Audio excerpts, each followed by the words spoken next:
I was raised in a religious household, church on Sundays, pretty much the general Southern Baptist principles. I think I probably always had questions about different aspects of life. Even with the Bible, a lot of things that you're taught don't coincide with what's in the book. A lot of what I'm being taught is interpretation by another man. If I'm a man, why do I need a middleman? I've had a meditation practice probably for at least 20 years. I think that was probably one of the biggest things that centered me and helped me to grow within.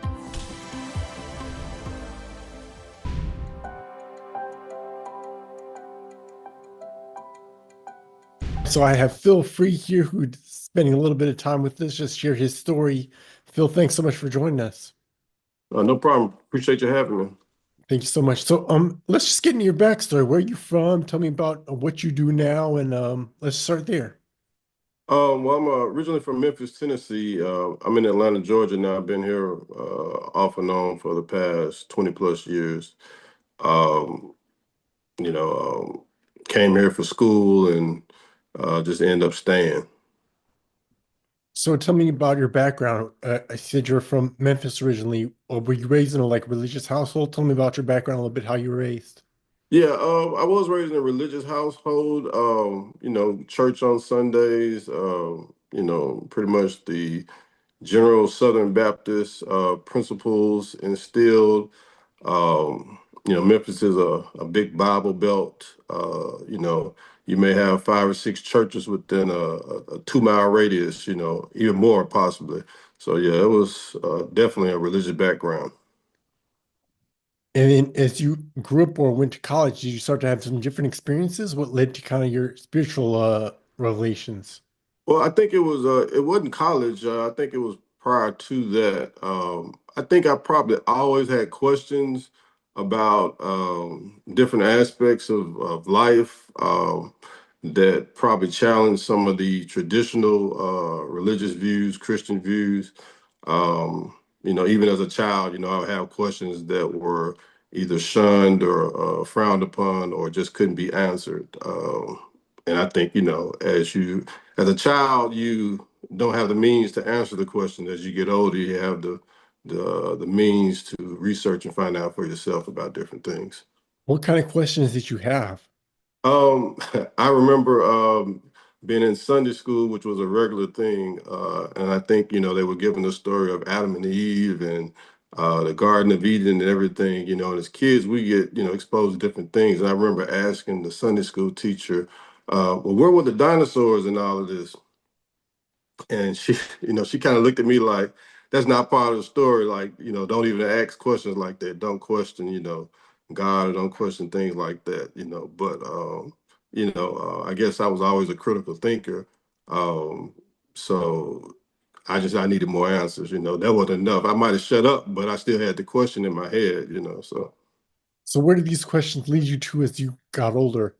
um, well, I think having the questions getting older, it always made me open-minded to other views and other things. I know when I was younger, of course the Nation of Islam became more popular, and that was somewhat of a conflicting perspective on religion and life. And just seeing things around the world just through the general media, like not everybody lives this way. you know what about people who've never even heard of Christianity, or people who Weren't exposed to the so Bible. Yep. right, like, so these people damn the hell for something they didn't know. It just, to me, it just didn't sit right, or it just didn't it didn't seem like it went along with the so-called morals of the story. But as you get older, you explore and you start to read. And I think, even some music, back at the time, had different influences and different ideas and concepts, which kind of has some influence too. Hmm. So where did this all take you? Like, what kind of road did this take you down? How did this, did it conflict with your religious upbringing, or kind of where did this take you? Well, I think that, I think as a child, I was probably uh, always a little comfortable being a little different and having questions and thinking differently. Even if I kept them to myself for the most part, you would think about, well, what about this aspect of life? What about that aspect of life? You have insights into things that don't necessarily agree with what you're being told, but you still question it. And I think as I got older and got exposed to books, and being able to read and study, different perspectives, it started to put things in a better perspective and connect some of the dots to where you're not just looking at it from one perspective. You're kind of seeing how other people, and then you're finding the universal principles, through multiple religions and practices and ways of life. Do you remember what books you read that kind of opened your eyes to those truths? Um, well, I mean, I started with the Bible. I read the Bible, from the beginning to end. And, even with the Bible, a lot of things that you're taught don't coincide with what's in the book. You get the question, a lot of things, for example, I mean, of course, this is my perspective. This is how I interpret it. But Right. the when you grow up, it's church, church, church. But then in the Bible, is Jesus went against the church. So it's, just something as simple as that. It's like, okay, and then you get to the point where, even when you're exploring other things and you're still considering yourself a Christian, you get to the point where a lot of what I'm being taught is interpretation by another man. If I'm a man, why do I need a middleman?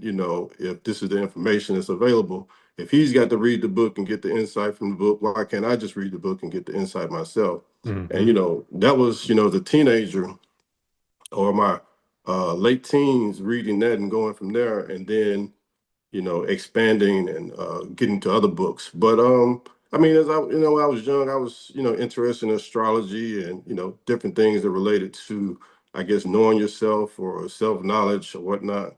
Um, and exploring one thing led to another thing, getting to, some of the Kabbalion and different principles and, different books about spiritual growth, even reincarnation, things of this nature. So I don't remember the exact books. I think one book that I do remember standing out to me was the Tibetan Book of the Dead, which was a Buddhist book, and it got into the different levels of mind and existence and illusion and different things like that, which may seem far off at the surface, but as you get into it, it's almost like a deeper aspect to some of the things we were already told. What were your parents thinking as you were kind of going through this revelation or having these spiritual revelations to yourself? What were your parents thinking?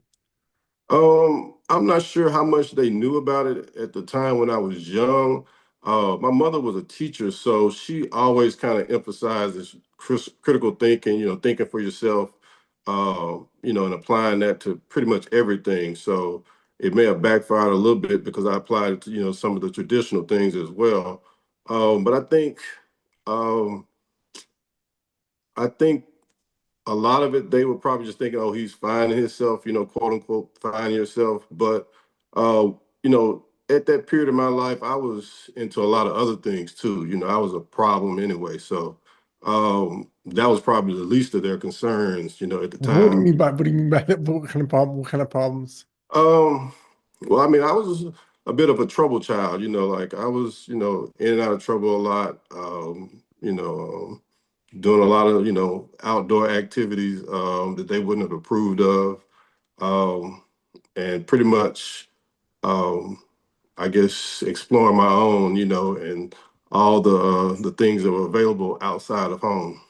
So kind of rebellious, kind of like Jesus Christ, I Oh yeah, guess. yeah, definitely rebellious. Yeah, I was always rebellious. Even in school, I was. Some of my teachers probably labeled me the worst student they ever had. Like I was a student always in the office. Always in trouble.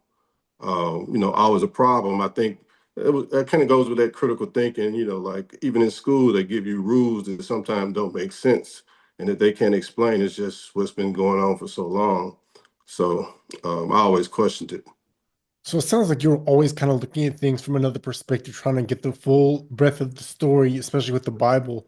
Um, Yeah. how has that led you to where you are now?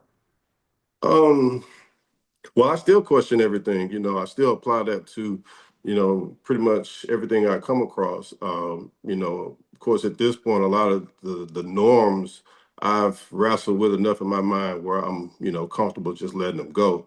Hmm. But I still apply that to, any new information or anything that I explore, or, with everything going on now, I'm still a person that's going to question everything. Not to be a conspiracy theorist or anything, but to apply any type of critical thinking that may have helped me have a better understanding of what's going on.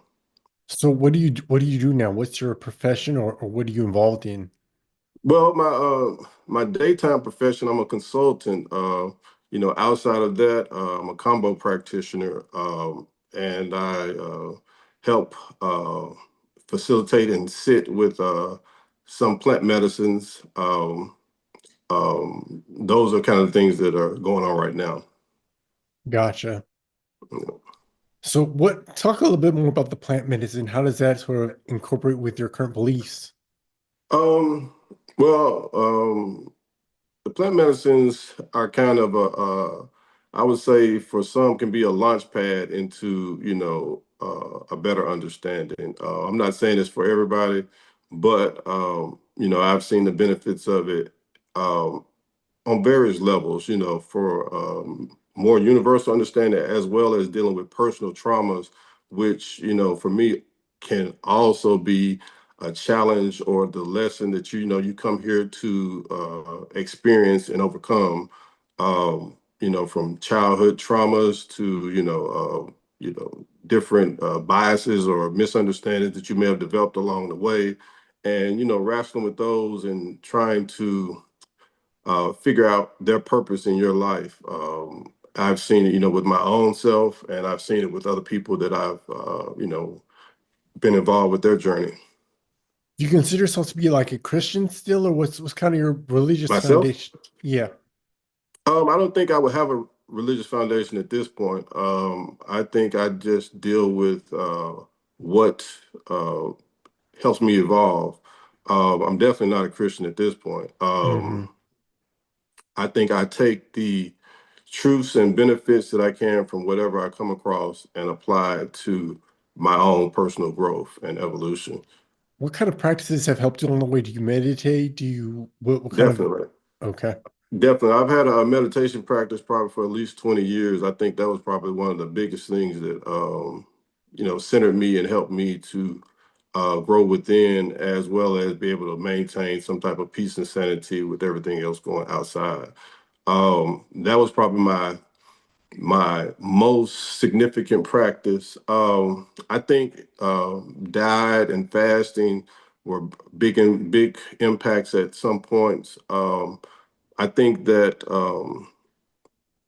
taking the time to actually do self reflection and introspection, self analysis, I think was one of my biggest things too, because I feel like that a lot of the growth and a lot of the answers that we look for outside of ourselves is actually things going on inside of ourselves.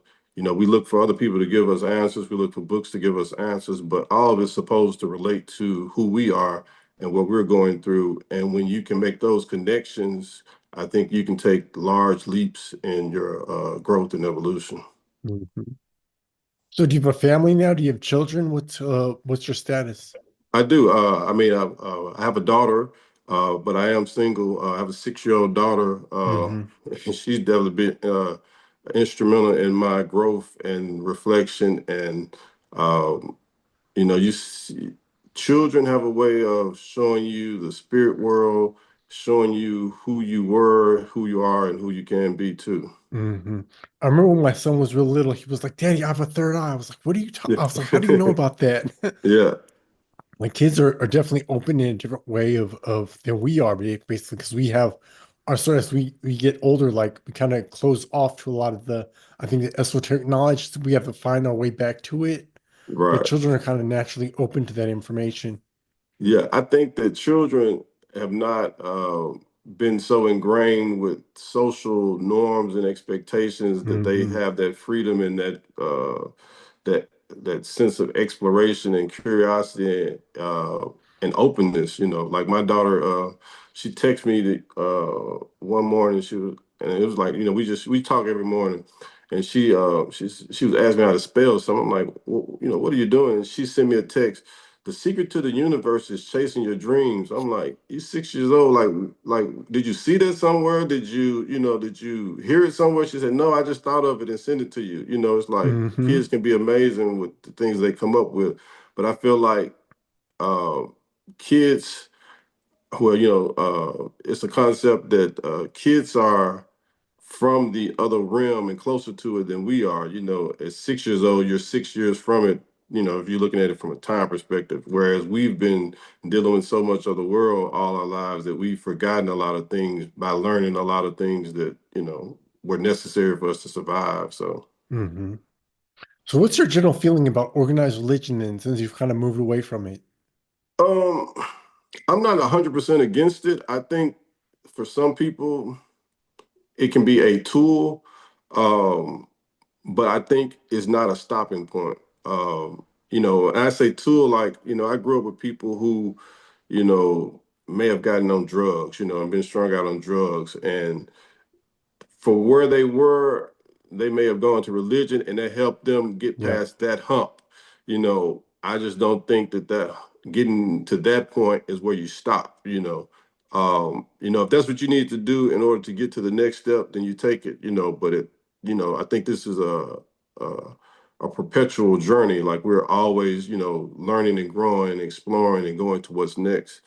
I don't think that any one religion has everything for anybody. I think that there's something to gain from all of them. I've studied a lot of different religions. I won't say I've practiced all of them, but I've learned from it and practiced some of them. And I think that I took something from all of them, and I find the connection in them and how it can be applied to my life. I think that ultimately, my personal opinion, each person at some point has to develop their own, I guess, religion, for lack of a better word, or Or their own sense of practice, or spirituality. Yeah. right, their own approach to life and their spirituality. Because I don't think that there's any two people who actually practice the same thing. One person may practice religion and say, well, I'll do this out of this religion, but this is something I don't think is important, and I'm not going to focus on that. We all have our different approaches, and I think that ultimately that's what we're here for. Even when you look at the beliefs within organized religion, like within Christianity, there's so many different. Some people believe in the Trinity, some people believe Hmm. in hellfire, some people don't celebrate holidays. There's so many different Yeah. beliefs within religion. It's like, what's the right way anyway? So yes, I Right, definitely agree with that. right. And for me, I look at like there is no necessarily right or wrong way. Hmm.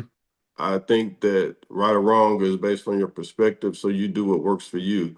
Like I'm not a big person, big on Christmas, but I like some aspects of it. I like the idea and the feeling and the spirit of family coming together and Yep. giving gifts and sharing and all these things. But Fellowshipping. Yep. right.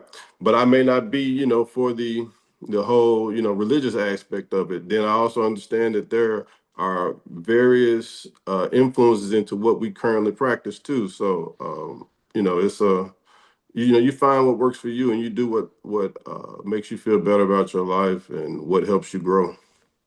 When you look back on your life, can you look back and say there's one thing that kind of tipped the scale for me, or there's one event in my life that kind of changed everything for me? Was it just kind of a slow progression for you? I think there's several events. I can recall a few. Um, like when you grow up, I guess sometimes you grow up in a traditional environment, household. You may have a lot of different feelings and thoughts that you keep to yourself. I think one thing that I remember was one of my cousins who I'm very close with, and we've gone through the journey together and help each other grow. But I remember we had a conversation, in general, and it was like, oh, you think like that too? Like you think you're the only one, and you Right. think like that too. And then I think we just had like these hour-long conversations about this. And I think that one conversation just put us on a road to learning and growing, and sharing and sharpening each other as we go along. I think that was one of a big significant thing when you think like it's not just in my head, I'm not the only person. It kind of But confirms what you're feeling or what you're sensing. right, right. Another event that I think helped me, a lot was, I mean, some may look at it as an unfortunate event, but I remember when I first turned 18, I think I got into some trouble. And, during that period, you know, you, you kind of have to change some of the things, for what you're going through. You're facing, uncertainty of what's going to be next, or, where you may be or what may be going on, which kind of put me in a position to sit still, and not be as active and out as much as I would have been. But it turned out to be one of the best things, to happen to me, because me having that time to myself, or that time of uncertainty, kind of helped me, I guess, establish a faith within myself, or trust, that everything is going to, work out, and taking the time to actually study and, read and get to know myself a lot better. I think it was definitely one of the best things that happened to me, even though it was could be perceived as a negative situation. It helped transform me, definitely. What I appreciate about this conversation is that you kind of looked within yourself and looked at your external stimulus in terms of religion and Christianity, and how you personally took it and took the other knowledge and like applied it to yourself. And that's how you've grown, it seems like. Definitely. Definitely. So, I mean, I think, like, personally, I think that religion definitely played a positive role in my life growing up, even though there was a lot of things that I disagree with. But I think, had I not had a little bit of fear of going to hell, I probably would have created a lot more hell for other people, and done a lot more than what what I did do. I think, kind of like that little, you're gonna get in trouble or you're gonna get caught, or this is the one thing, you can't run away from. I think having that in the back of my head probably guided me a little bit, but I think at Hmm. some point, that was necessary for that stage of my life, and now it's no longer necessary. I think I developed a conscience a lot later, as opposed to earlier. Gotcha. So there's a few questions that I like to ask all my guests. Hmm. What does, if I were to say spiritual awakening, what does that mean to you? Um, I would say uh, spiritual awakening for me would be realizing that, in a sense, we are asleep, and the awakening would be coming to the awareness that you are much more powerful than you have been told that you are much more capable than you have been told that you are, and you are greater than what this body may hold, or what we think that this body can do. For me, I'm a spiritual person. I feel like that we are spiritual beings, and I feel like that we're in a container, and our true essence, our true essence is limited in a sense to what we are and what we're doing right now, or maybe even this third dimension. But I feel like the awakening is realizing that you are more than that, that you're much more capable, and not just realizing that, but starting to exercise that and apply that to your life and create the life that you want. Because I feel like that with the power that we have, on various aspects, we have the power to create and manifest whatever we want to some degree, and to go as far as we want, if you have the courage and the will, and you apply the effort to do so. That's a great answer. So let me ask you this. What's the most valuable lesson that you've learned in life? Everything is a reflection of you. I think that's the first one that comes to mind. I mean, there's a lot of lessons that I've learned, but I think that me applying that to everything helped me to learn about myself. I think by learning about yourself, you unlock the keys to being able to do more. And when I say everything is a reflection, I'll use my child for example. Sometimes she's doing something and she's selfish, or she has this, and it annoys me. And but if I sit back, I'm like, I do the same thing. It's like she's really just showing me what I need to see in myself. And it's aggravating to see her do it, and it's exaggerated, but it's really showing me something that I need to work on in myself. And when I apply it to, her, or just even a stranger in the street, it's showing me something about myself. I feel like everything around us is showing us signs and indications and guidance for ourselves. And if we open ourselves up to pay attention to it and not be as distracted, then we will accelerate our learning and our growth. It's like those little things that trigger us are actually telling us that that's something that we need to work on internally. Right, right. Mhm. And doing that and working on that, and even like shadow work, and finding out these different, hidden from ourselves, things that are hidden from ourselves, like looking for them, not just like waiting on them to come up, but even looking for them, that has definitely helped me. Mm-hmm. Very good. So the last question is, what would be your advice to someone who's going through a spiritual awakening? Um, I would say that one of the biggest things would be to listen to yourself and trust yourself. Um, there are thousands of people who are going to tell you what you should be doing and what you shouldn't be doing, or this is the right way or this is the right way. Um, but I think internally we all have a sense of knowing. I'm not saying that what we're doing at the time is the best thing for us, but I think that if we take the time to go within and listen and tune into ourselves, it'll guide us to what's the next step for us. We may see somebody who's doing one thing that may be their path, that may not be our path, and it looks Mm-hmm. great for them, it looks right for them. But I think as you tune into yourself, you'll find out what's right for you. And like I said, right or wrong is based on the person looking at it. It's subjective, it's a perspective. I may not agree with everything that somebody does, but I trust that they're doing what's best for them in one way or another, and it's going to all work out, in the end. And even within that, it's not judging them for their beliefs, right? It's kind of Right. letting them live and let, it's kind of live and let live, kind of sort of is the way I like to approach things. Mhm. Definitely. Because I think about all the different stages that I've been in. I'm not who I was 10 years ago, 5 years ago. I mean, even maybe a year ago. And whatever I was doing at the time was best for me at that time, and I thought it was right for me at the time. But as I grew, I mean, okay, well, that was fine. Let me let that go, and it's on to the next thing. And understanding that everybody is doing what they feel is best for them at the time. They're at their stage. There was at one time, I could think of, people, telling my mother, write him off, just stop dealing with him altogether. That was a stage, but at the same time you grow. So I don't approach things and people with the judgment because they're going through what they need to go through. And from the outside looking in, you may not understand everything that's going on. It's a process. We're all going through a different process. They call it a journey for a reason. It certainly is. So, if someone want to reach you, what would be the best way, or how should someone go about contacting you?